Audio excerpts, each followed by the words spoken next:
Wir haben den 16. März, es ist ein Montag und wir fahren weiter in Richtung Westen. Wir sind immer noch in Andalusien am Atlantik und fahren jetzt Richtung portugiesische Grenze.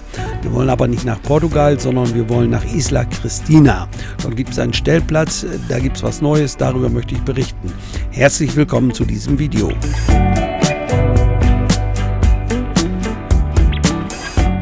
Isla Cristina ist eine Stadt, die kurz vor der Grenze zwischen Spanien und Portugal liegt.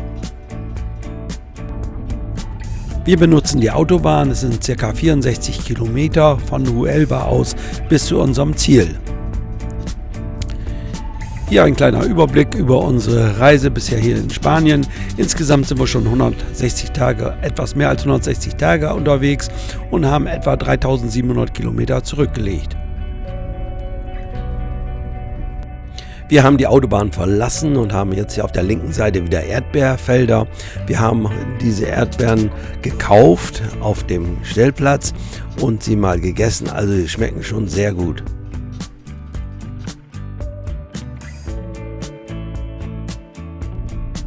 Den Stellplatz, den wir anfahren wollen, der ist etwa 3 bis 4 Kilometer vom Meer entfernt und heißt Camper Park Playas de Luz. Wir waren vor etwa 3 Jahren schon einmal auf diesem Stellplatz und ich habe ihn auch in einem Video vorgestellt. Uns hat es dort gut gefallen und somit haben wir uns entschlossen, jetzt nochmal einige Tage dort zu verbringen. Jetzt sind wir hier auf der rechten Seite die Tankstelle. Das ist eigentlich eine preiswerte Tankstelle, wenn man hier tanken möchte. Jetzt hat aber auch der Preis hier angezogen.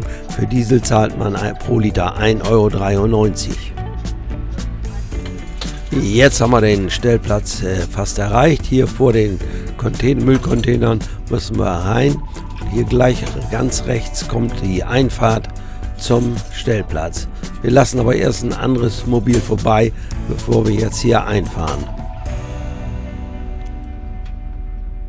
Die Zufahrt steigt leicht an, aber ich denke, das ist kein Problem. Da kommen wir alle hoch.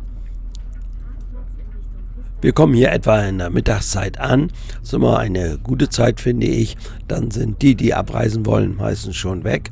Und alle Neuen noch nicht da, so dass es dann am meisten freie Plätze gibt.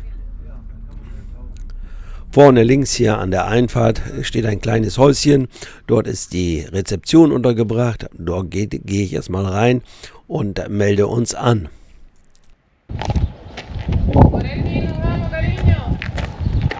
Ja, sie wusste, wer ich bin und hat gesagt, wir sollen uns einen Platz aussuchen. Oben gibt es größere Plätze, bis 10 Meter, ist egal, wir können gucken, wo wir stehen möchten.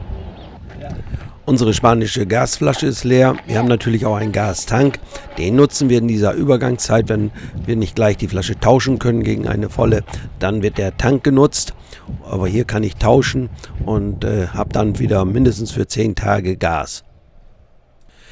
Der Stellplatz nimmt die Axi-Card, das heißt, hier gibt es ein Angebot, wenn man eine Woche bleibt, zahlt man 15 € inklusive Strom, also 4 kW Strom ist dann frei. Bevor wir auf die Parzelle fahren, end- und versorgen wir noch, wobei muss man sagen, hier gibt es an den Parzellen auch Wasser und auch Abwasser. Der Platz hat auch Toiletten und Duschen. Wer also jetzt sowas nicht im Mobil hat oder nutzen möchte, hat hier die Möglichkeit, die vom Platz zu nutzen. Duschen ist allerdings kostenpflichtig.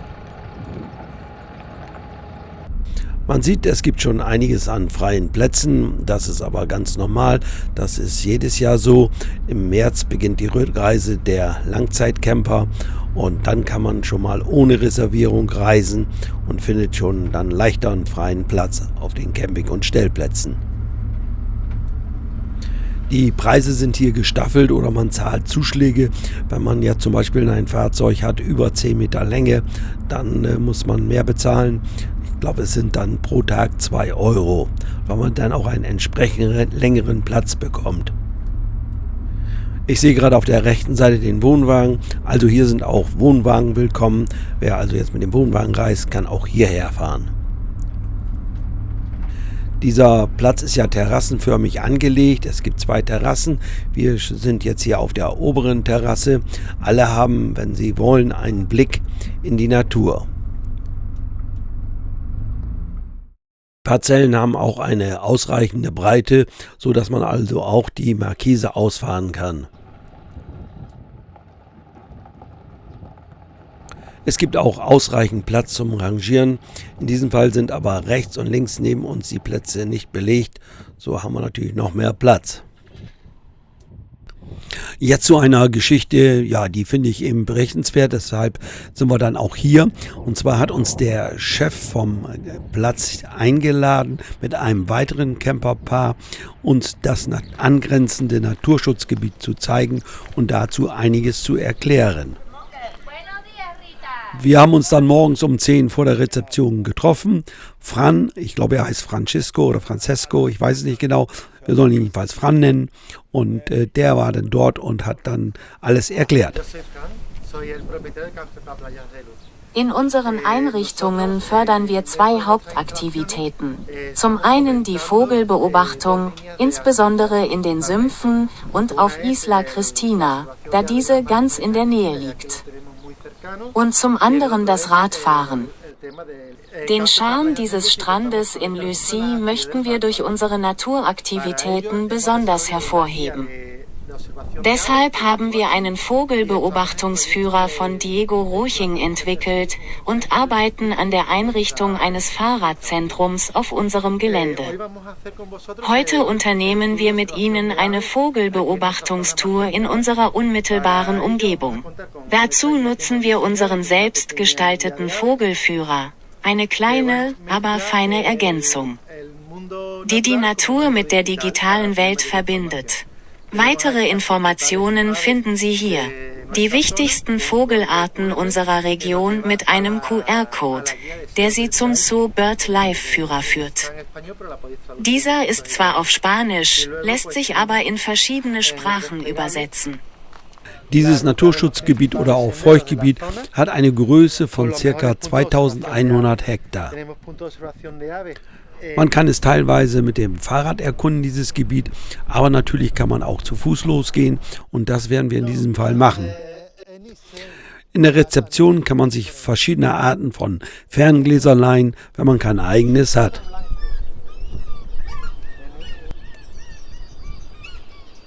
Beobachten kann man hier in dem Naturschutzgebiet viele verschiedene Vogelarten. Dazu gehören Flamingos, Reiher, Löffler und auch Fischadler und noch viele mehr.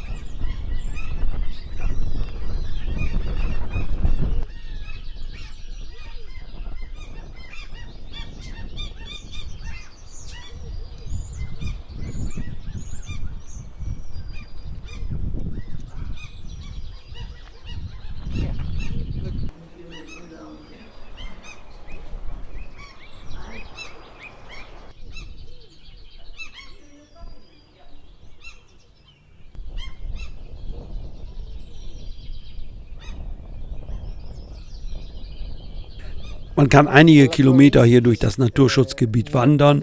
Es gibt dann immer zwischenzeitlich auch mal Aussichtspunkte, wo man dann in Ruhe sich vielleicht auch hinsetzen kann und in die Natur schauen kann und Vögel beobachten kann. Man braucht dazu natürlich etwas Geduld. Zum Ende unserer Wanderung, die etwa 3 Stunden gedauert hat, haben wir unter anderem noch einen Shop einer Thunfischverarbeitungsfabrik besucht und auch die Salinas, wo von Hand Salz geerntet wird. Diese beiden Dinge kann man ganz schnell vom Stellplatz aus erreichen, zu Fuß oder natürlich noch schneller mit dem Fahrrad. Hier wird also Thunfisch verarbeitet und auch verkauft und man kann hier also auch Fisch kaufen. In verschiedener Form, also Thunfisch in verschiedener Form. Bei dem reichhaltigen Angebot haben wir natürlich auch was gekauft und gleich zu Hause probiert und wir müssen sagen, schmeckt sehr gut.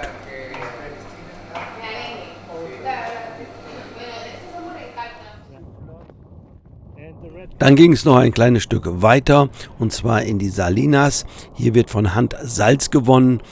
Das Ganze hat uns der Chef auch gezeigt, beziehungsweise wir haben ja auch mit der Inhaberin gesprochen und die hat uns alles ganz genau erklärt.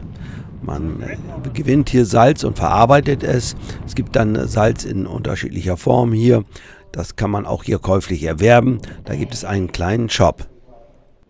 Hier kann man nicht nur Salz zum Würzen kaufen, sondern auch als Kosmetika. Am Ende hatten wir mehr als 8 Kilometer zurückgelegt und waren etwas mehr als 3 Stunden unterwegs. Wir waren vor etwa 3 Jahren schon mal auf diesem Platz. Ich habe damals auch ein Video erstellt. Ich verlinke das hier mal. Dort gibt es dann noch mehr Details zu diesem Platz und zu der gesamten Umgebung. Was ich noch vielleicht zeigen sollte, ist dieser Pool, den es hier gibt. Die Nutzung ist kostenpflichtig, ist auch nicht beheizt, der Pool. Wäre mir jetzt um diese Jahreszeit noch etwas zu kühl, das Wasser. Aber natürlich in den nächsten Wochen, wenn hier immer die Sonne scheint, erwärmt er sich natürlich schnell. Und dann ist das bestimmt eine tolle Sache, wenn man hier mal eben kurz ins Wasser springen kann.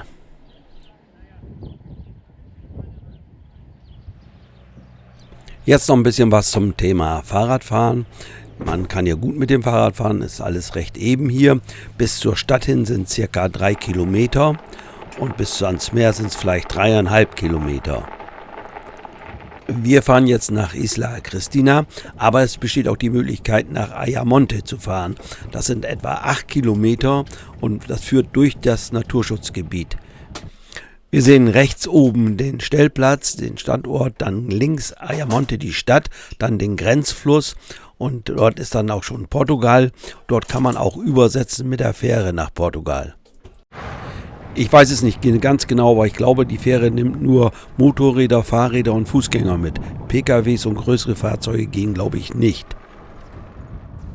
Über Isla Cristina und auch über Ayamonte habe ich ja vor etwa 3 Jahren in einem Video berichtet, wo wir schon mal auf dem Stellplatz hier in Isla Cristina waren. Deshalb gibt es dafür nicht so viele Informationen. Nur so viel, die Stadt hat 20.000 Einwohner, liegt direkt am Meer und hat sehr schöne Strände. Nicht überall gibt es Fahrradwege, so wie hier auch, da muss man auf der Straße fahren. Das ist nicht immer so angenehm.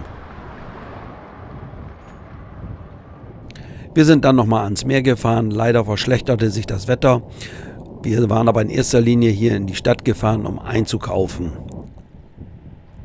Wir hatten das Ganze ja schon einmal vor 3 Jahren uns intensiv angesehen. Deshalb ging es jetzt weiter hier zum Mercadona, um einzukaufen. Nachmittags so 15, 16 Uhr ist immer eine gute Zeit zum Einkaufen. Da machen die meisten Spanier Siesta. Da ist dann immer wenig los in den Supermärkten. So ging es dann mit den Rädern wieder zurück zum Stellplatz. Wir hatten ursprünglich geplant, 5 Tage mindestens zu bleiben, aber es war Regen vorausgesagt für die nächsten Tage. So haben wir uns dann entschieden, nach 3 Tagen weiterzufahren, beziehungsweise zurückzufahren. Noch eine kurze Info zu den Diesel- und Benzinpreisen hier in Spanien. Die spanische Regierung hat die Steuern auf Diesel und Benzin gesenkt, sodass wir jetzt aktuell zwischen 1,65 € und 1,85 € für den Liter Diesel bezahlen. Abreisetag, noch ein letzter Blick in die Natur, in das Naturschutzgebiet und dann ging es für uns los. Wir verlassen den Platz und fahren wieder in Richtung Mittelmeer. Wo genau wir hinfahren werden, das ist noch nicht alles ganz klar. Aber auf jeden Fall werden wir noch nach Mazarrón fahren und dazwischen wird es ja auch noch Stationen geben. Darüber aber mehr im nächsten Video. Das soll es mal wieder gewesen sein. Ich sage wie immer Dankeschön fürs Zuschauen. Ich würde mich freuen über einen Daumen nach oben. Freuen würde ich mich auch, wenn ihr meinen Kanal abonniert, falls ihr es noch nicht gemacht habt. Ansonsten sage ich Bye bye, bis zum nächsten Mal.